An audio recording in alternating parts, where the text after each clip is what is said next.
Son ya las 7 de la tarde con 39 minutos, hora de hablar de educación en nuestro país, porque ya se reunieron una junta larga, ¿no? Unas 3 horas, la mesa técnica para la mejora del sistema de admisión escolar, el SAE. Y hoy vamos a conversar con el vicedecano de la Facultad de Educación de la Universidad del Desarrollo, quien es además miembro de esta mesa técnica. Mauricio Bravo, gracias por tomarte el tiempo y venir a conversar de este tema tan importante en nuestro programa. ¿Cómo estás?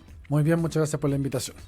Estábamos hablando fuera de micrófono de la relevancia de este proyecto, ¿no?, que arranca en el gobierno de Michelle Bachelet y que es heredado por el gobierno de Gabriel Boric, y en el fondo hoy día hay que reformarlo porque los resultados no han sido los esperados. Yo creo que ahí hay un diagnóstico claro y un consenso de todos los que forman parte de la mesa técnica. Pero me comentabas que la idea es que sean distintas miradas, por lo tanto pueden existir discrepancias y, digamos, objetivos distintos. Entonces yo pensaba, esto se parece a la comisión de expertos que diseñaron y que entregaron una propuesta constitucional en su minuto, y porque ustedes después esto se lo mandan al Congreso para que pueda ser debatido. No sé si el ejemplo está bueno o no, pero siento que es importante ponerlo así en la mesa por la relevancia de lo que se está discutiendo acá. Claro, es más o menos parecido a eso, es una mesa de 12 expertos que nos vamos a reunir, vamos a escuchar a distintos otros actores que tienen mucho que decir y que opinar al respecto, como sostenedores, padres y apoderados, por ejemplo, asociaciones de profesores o asociaciones municipales, para escuchar las distintas miradas que allí existen y en base a eso, más toda la evidencia que ya existe de distintos estudios, papers que se han escrito, podamos entonces proponer y consensuar una propuesta para la mejora del sistema de admisión escolar. Hablemos un poquito de esta historia, ¿no? El SAE, creado durante el segundo gobierno de la presidenta Michelle Bachelet, implementación que comenzó el año 2016 y que se completó en 2019. Hablemos de las virtudes y defectos del SAE, que ya recién podemos leer a cabalidad este 2024, o bueno, 2025 que está empezando. Claro, tenemos que recordar que previo a eso hubo una importante movilización estudiantil el 2006, mucho antes, de los pingüinos, que así se conoce como la Revolución Pingüina, que demandó una serie de mejoras al sistema escolar y que el primer gobierno de Michelle Bachelet responde con una comisión de expertos y a partir de esa comisión surgen varias propuestas. Por ejemplo, eliminar o derogar la Ley Orgánica Constitucional de Enseñanza, la LOCE, y crear la nueva Ley General de Educación, que crea además 2 nuevas instituciones, la Agencia de la Calidad y la Superintendencia de Educación. Y eso luego se complementa con 2 normativas que son muy relevantes. Una es la ley que se llamó primeramente Ley de Fin del Copago, la selección y el lucro en la educación, que después se llamó Ley de Inclusión, y la Ley de Educación Pública que crea los nuevos SLEP. Y si volvemos hasta la anterior, a la ley hoy día llamada Ley de Inclusión, esta lo que buscaba era eliminar el copago en los establecimientos que recibían subvención del Estado, eliminar el lucro y también eliminar, ¿cierto?, la selección, porque se entendía que estas 3 eran barreras que impedían una mayor inclusión o integración en el sistema escolar. Correcto. Y respecto de la selección, que es la que hoy día nos convoca en esta entrevista, se crea entonces después este sistema de admisión escolar, el SAE, que es el medio o el mecanismo a través del cual se elimina la selección arbitraria que se diagnosticó como un problema en el sistema escolar chileno. ¿Por qué se diagnosticaba como una selección arbitraria? Vamos un poquito al origen del problema, digamos. Porque efectivamente era una selección que cada colegio realizaba, por lo tanto se desconocía los criterios que cada uno de estos colegios utilizaba para seleccionar a sus estudiantes. Por una parte, y también se conocían algunos casos aislados, diría yo, de malas prácticas. Por ejemplo, gente que dejaba fuera alumnos porque los papás no estaban casados por la Iglesia Católica, por ejemplo, o otro tipo de indicadores o variables que no tienen nada que ver con el aprendizaje, ¿cierto? Claro. Entonces, y que podrían ser considerados prácticas discriminatorias. Prácticas discriminatorias. Entonces, todo esto se une y se dice, bueno, lo mejor es crear un sistema centralizado como el SAE, que quite la posibilidad de selección autónoma del establecimiento escolar y que ésta pase por un criterio más bien descentralizado y no discriminatorio. Y ahí es cuando se crea el SAE entonces. Claro, en el papel y bajo ese diagnóstico suena de las mil maravillas, digamos. Claro. Ahora, los principales reclamos se han generado porque hay estudiantes que no consiguen ser matriculados en los colegios deseados o que son admitidos en recintos donde la violencia es muy alta, lo que muchas veces conlleva a que se acuse una eliminación del mérito o se tilda el sistema de tómbola. Creo que esa es la gran palabra peyorativa para hablar del SAE. Y me gustaría, en tu condición de experto, que me expliques un poquito si es tan así o no. Claro, lo que pasa es que el SAE es una plataforma donde los padres pueden ingresar, pueden acceder a información de los distintos establecimientos escolares y en base a eso pueden postular y priorizar su postulación. Entonces pueden decir, yo quiero postular al colegio A en primera prioridad, al B segunda y así sucesivamente. Cuando los colegios tienen más vacantes que postulaciones, no hay ningún problema porque quedan todos admitidos. Correcto. ¿Cierto? Es decir, si había 100 vacantes y postularon 50, los 50 quedan admitidos porque están las vacantes para esos 50. Donde ocurre el problema es cuando es al revés, ¿cierto? Cuando el colegio tiene 100 vacantes y postularon 500 personas. Cuando eso ocurre, entonces opera lo que es el algoritmo, que también algunos lo conocen como la tómbola o la lotería. El azar. ¿Cierto? El azar, que en este caso es un poco limitado porque hay algunas condiciones que operan en este azar. Por ejemplo, que si tú eres hijo de un funcionario del colegio o tienes un hermano en ese mismo colegio, tienes más posibilidades. Tienes más posibilidades de entrar. Más posibilidades de ganar, colegio, ¿no? Ya que claro, bajo el criterio de tómbola. Exactamente, más posibilidades de ganar. ¿Dónde ocurre el problema o dónde se genera esto? Es que hay padres que consideran que sus hijos tienen méritos para entrar a un determinado establecimiento escolar y quedan fuera por este azar. Claro, ¿cierto? mérito Entonces, académico. Mérito académico o mérito artístico, técnico profesional, depende del proyecto educativo de cada establecimiento. Correcto. ¿Cierto? Entonces yo no lo circunscribiría, digamos, solo al mérito académico, a las notas, sino también hay otras variables, otras que también podemos hablar de mérito. Mérito, por ejemplo, en la disciplina escolar, que un buen estudiante, claro, con buena conducta, por ejemplo. Un mérito, no sé, deportivo, como mérito pasa, por ejemplo, con los gringos. Efectivamente, mérito deportivo, de liderazgo u otro, ¿cierto? Que cada colegio podría decir, bueno, para mi proyecto educativo, ese mérito a mí ese talento o ese mérito yo lo valoro, ¿cierto? Ya, entonces el problema es que en esa, digamos, ya variable más fina, el algoritmo no opera porque es un modelo grueso. Claro, y opera con estas variables, como te decía, que son más bien de alumnos prioritarios, hijos de funcionarios, hermanos en el establecimiento escolar, pero no hay una variable de mérito. Entonces, ¿qué es lo que ocurre? Que el padre siente frustración porque dice, no puedo acceder al mejor colegio que yo considero que es para mi hijo por algo que no depende de mí, o que no depende de mi hijo, sino que depende de una lotería o del azar que tiene el sistema. Y eso genera frustración, y por eso es que muchos padres rechazan la segunda o tercera preferencia. No quedaron en la primera, le asignaron la segunda o la tercera, y él la rechaza porque dice yo no quiero esa opción. Hay otro problema que se ha detectado también, y es que el padre se informa del colegio que quiere postular en la primera preferencia, es donde más información tiene. Ajá. Porque tiene claro que ese es el colegio que quiere. Ese o ese. Ese o ese. Y marca una segunda, tercera o cuarta preferencia porque el sistema se lo permite, pero desconociendo un poco ese colegio. Entonces no tiene tanta información de cómo es ese colegio en términos de calidad, claro, de disciplina, etcétera. Entonces cae en el tercer colegio, por ejemplo, y en realidad no sabe a dónde va a ir a parar su hijo. Exactamente, no lo conoce tanto, no sabe, y le genera incertidumbre, desconfianza, y en el caso de buenos estudiantes con mérito académico, por ejemplo, si les ha asignado un colegio que es reconocido, que no es de la mejor exigencia o de alta exigencia, el papá se siente más frustrado, ¿cierto? Porque dice, esto ya no, el azar está dejando a mi hijo en un colegio que yo no quiero, o que no es para él, para este estudiante en particular. Claro, claro. Esas son entonces las principales problemáticas, son los grandes escollos que esta comisión, este grupo de expertos sabios de la tribu van a tener que destrabar. Ahora, yo sé que esto está recién comenzando, fue una reunión larga con el ministro Nicolás Cataldo, pero ¿por dónde debiese navegar esto? ¿Cuáles son las potenciales soluciones respecto de estos dos grandes conflictos? Mira, yo creo que antes que eso hay que también decir que el SAE tiene fortalezas, tiene cosas muy positivas. Por ejemplo, es un sistema que reduce asimetrías de información, no de manera completa o perfecta, pero reduce asimetrías de información. Por otra parte, logra entregar más información al policymaker, ¿cierto? Al Estado, al gobierno, al Ministerio de Educación, respecto de cómo asignar mejor las postulaciones o de cuáles son las preferencias o las demandas que tienen los padres y apoderados para cuando buscan un colegio, por ejemplo, ¿ya? Entonces, tiene ese tipo de fortalezas. Y tiene otras debilidades como las que acabamos de mencionar, ¿cierto? Un poco el algoritmo que no funciona o las variables que está considerando no siempre son las que el padre espera o no es asignado al colegio de preferencia de su hijo, y eso genera cierta frustración, ¿cierto?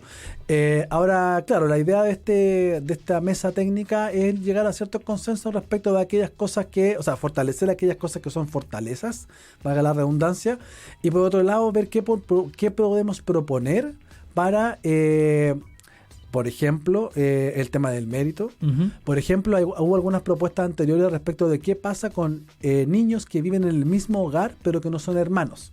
Ya. A veces hay primos que viven en el mismo hogar, por ejemplo, que no sé, que el papá falleció o está fuera de Santiago, de Chile, y están viviendo en la casa de la abuela o del tío. Claro, son otros modelos de familia, claro, digamos. otros modelos de familia. Tú dices, o también familia ensamblada, ¿cierto? Papá, mamá, con hijos cada uno que viven en el mismo hogar. Los tuyos, los míos, los nuestros. Exactamente. ¿Qué pasa con ellos? Porque no están priorizados por ser hermanos, consanguíneos. Es muy interesante eso, porque es una nueva realidad que yo diría que ya no es tan nueva, ¿no? Que ocurre en Chile y que el sistema no se está haciendo cargo de aquello. Claro, por ejemplo. Entonces hay que mirar como distintas cosas que afectan tal vez a grupos específicos, pero que son relevantes, mirarlas, considerarlas para poder asignar mejor los establecimientos escolares. Por otra parte, también tenemos que buscar una fórmula en la cual los colegios tengan mayor autonomía para poder seleccionar una cierta cantidad de estudiantes, uno podría decir, ¿ya? Hoy día este sistema no le da autonomía o le da muy poca autonomía al establecimiento escolar para la selección. Entonces pasamos de un sistema que era 100% autónomo al establecimiento escolar, donde lo decidía todo, a uno donde no decide nada o decide muy poco. Entonces, ¿cómo buscamos un mecanismo en el cual también podamos lograr ambas cosas, ¿cierto? Que el colegio también pueda tener cierto poder de decisión y el sistema del SAE también pueda asignar sin discriminación y fomentando la inclusión. Entonces, tenemos que buscar un justo equilibrio entre ambas cosas. Paréntesis, hay una columna que escribiste en La Tercera hace un tiempo que me llamó la atención y se titula Deserción escolar en Chile y un desafío urgente. Allí donde pones en evidencia que con más de 47.500 estudiantes fuera del sistema educativo no se puede ignorar las causas que impulsan este fenómeno ni subestimar sus consecuencias. Respuestas que deben ir mucho más allá de los planes de reactivación actuales requieren estrategia integral que aborde factores socioeconómicos, académicos y de seguridad escolar. Hablemos un poquito de ese diagnóstico que es muy duro y de las potenciales soluciones con sentido de urgencia, ¿no? Porque estamos hablando de un número tremendo de estudiantes que están fuera del sistema. ¿Todo tiene que ver con la pandemia o hay muchos otros factores? No, es multifactorial. La pandemia acrecentó el problema, pero ya veníamos de antes teniendo algunos problemas de inasistencia grave o crónica en los establecimientos escolares, que sabemos que la inasistencia es un predictor de la deserción escolar. La pandemia agudizó esto y después de la pandemia, si bien se han ido reduciendo los niveles de deserción e inasistencia, ha sido muy lento, digamos, ¿ya? Y todavía hay mucho para hacer y seguir explorando ahí. Y tal vez eso también tiene alguna explicación en alguna parte con el sistema de admisión escolar, porque recordemos que hay un número acá de estudiantes que no quedan las preferencias asignadas y que luego, ¿cómo se dice esto? Rechazan la postulación o la asignación que le dieron y quedan sin asistir a un colegio formal. Y eso tiene que ver con otro estudio que nosotros hicimos de cómo ha ido aumentando la cantidad de niños en edad escolar que rinden exámenes libres. O sea, pasamos del año 2014 de 4.000 aproximadamente a 20.000 el año 2024, niños entre 6 y 18 años o adolescentes que debieran estar en el colegio pero que están rindiendo exámenes libres. Claro. Entonces eso te dice que hay un porcentaje de estudiantes que la oferta académica que le ofrecen los distintos proyectos educativos no les gusta y prefieren o optan por la educación en la casa, por ejemplo. Y eso tiene múltiples problemas, que obviamente problemas de inequidad en el acceso a recursos educativos. Claro. Sectores socioeconómicos más altos pueden acceder a mejores libros, internet, tecnología, etcétera, etcétera. Y los sectores más vulnerables tienen menos acceso a este tipo de dispositivos. Por lo tanto, al momento de rendir los exámenes de aprendizaje, los resultados las brechas son muy altas. Bueno, eso también es un diagnóstico bien amplio, ¿cierto? Que es multicausal y que tenemos que abordarlo desde distintas maneras. ¿El SAE también ha generado deserción escolar? no sé si deserción, pero efectivamente hay algunos estudiantes, como te decía, que no aceptaron ninguna de sus preferencias, ninguna de las etapas que le ofreció el ministerio y que hoy día seguramente se están educando en su casa y van a dar exámenes libres esperando que se les asigne un colegio. Porque en marzo llegamos a alguna cantidad de estudiantes sin aceptar una de las opciones que le entregó el sistema y esperando que la lista de espera se mueva a ver si ingresan al colegio que quieren. Y si eso no ocurre, seguramente van a terminar todo el año, o terminaron todo el año 2024 con educación en la casa y dando exámenes libres. Claro, entonces, muy delicado porque y esos finalmente niños están en la estadística ministerial, están como desertores del sistema. Claro, porque en el fondo la tómbola no les permitió llegar al lugar donde querían y finalmente terminan educándose de forma paralela, outsiders, digamos, del sistema escolar. Claro, y eso también te dice que también se ha estudiado, incluso los integrantes de la mesa lo han estudiado, que el problema es la falta de oferta académica o escolar de calidad. Porque los padres tienden a concentrarse en un tipo de colegio específico o en un grupo de colegios. Entonces dicen, estos son los colegios que yo prefiero. Y los otros quedan fuera. Entonces uno puede decir, hay una falta de oferta o de vacantes en colegios de calidad.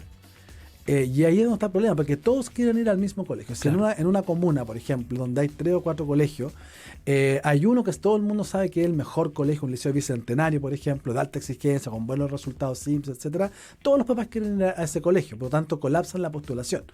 Y lo asignan a otro colegio que es muy distante de la primera preferencia. Claro. O sea, la primera era, no sé, por decirla con términos de puntaje, 300 en el SIMS y la segunda 200. Entonces la diferencia es tan abismal que el padre se frustra. Dice, o sea, está muy lejos de la primera preferencia que yo tenía. O sea, en el fondo hay que acotar las brechas. Claro, hay que acotar la brecha. ¿Cómo haces eso con calidad? Porque cuando los sistemas educativos son de calidad, independientemente de la dependencia, es decir, si nosotros tuviéramos colegios municipales de altísima calidad, el padre le pasa a ser el segundo orden de preferencia la dependencia. Y dice, ¿sabes qué? Si es de calidad el colegio, no me importa que sea municipal. Voy a ir a ese colegio porque es bueno. Y es algo que hemos observado, por ejemplo, en los primeros liceos bicentenarios, en los primeros 40 bicentenarios, en los primeros años había una mayor cantidad de padres de colegios particulares pagados, por ejemplo, que optaban por los liceos bicentenarios en algunas comunas. O sea, esta es una buena alternativa y me entrega el mismo resultado que tal vez el colegio particular que tengo al lado. Entonces, la calidad por sí misma logra que mayor integración o mayor inclusión. Uno podría ver que en el liceo, cuando los liceos emblemáticos eran de alta calidad en nuestro país, uno veía que ahí había mayor inclusión y veía distintos niveles socioeconómicos en el Nacional, en el, no sé, Carmela Carvajal, en el Liceo 7, etcétera. Los emblemáticos. Porque la calidad mueve y genera integración e inclusión. Entonces, no le podemos echar la culpa al SAE de todo el problema, porque el SAE es el medio, ¿cierto? Pero sí lo que tenemos que hacer es pensar que el SAE funcionaría mucho mejor si es que anteriormente somos capaces de tener una oferta de calidad en los distintos tipos de colegios. Claro, el problema es más estructural. Mauricio, se nos va el tiempo. ¿Qué viene ahora en esta mesa técnica para mejorar el sistema de admisión escolar? Bueno, mañana tenemos la segunda sesión donde vamos a estar escuchando a distintos actores del sistema educativo, como te decía, padres, apoderados, sostenedores, asociaciones municipales, etcétera. Así que vamos a estar en una sesión larga escuchando esta audiencia y tomando nota para poder tener un diagnóstico más acabado y más profundo de lo que ocurre efectivamente en las comunidades educativas.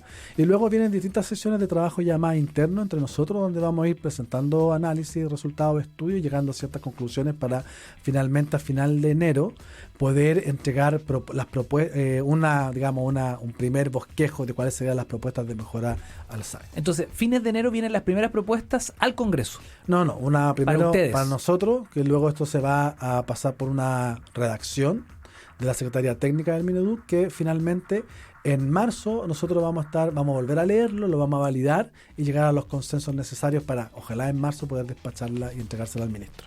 Ya, perfecto. Ahí está entonces los timings, ¿no? La carta Gantt para esta mesa técnica. Aproximado, porque todo se puede mover, digamos. Sí, por supuesto. Una primera planificación. Me imagino que siendo un tema tan delicado y gravitante, aquí no se trata de que los tiempos apremien, sino que de poder llegar a la mejor propuesta. Efectivamente. O las mejores propuestas. Así es.